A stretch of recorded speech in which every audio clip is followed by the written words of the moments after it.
Hello everyone, তোমরা সবাই কেমন আছো? আশা করি সবাই ভালো আছো। আজকে আমি রান্না করব কাঁকরোল আর আলু দিয়ে মজাদার ভাজি। তার সাথে থাকবে রুই মাছের ডিম।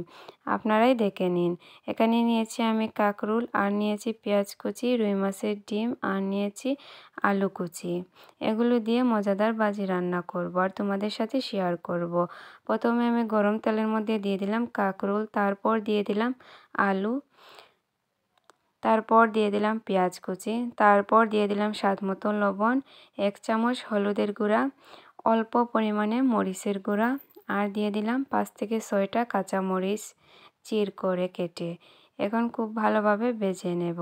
ভাজার মাধ্যমে হলুদের কাঁচা গন্ধ চলে যাবে।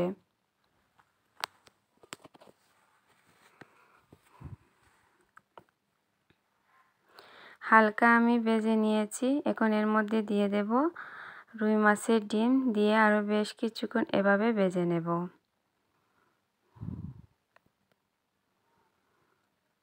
তাতে ডিমটা একটু জোরে হবে।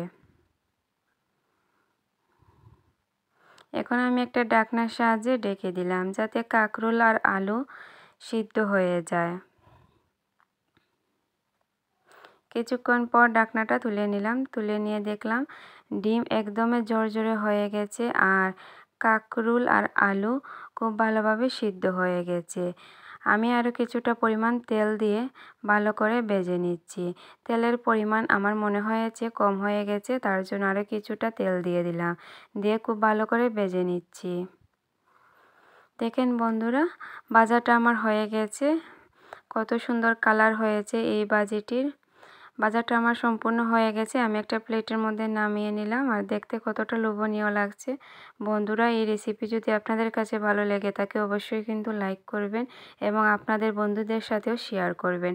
আজকের মতো টাটা, বাই বাই। সবাই কিন্তু ভালো থাকবেন।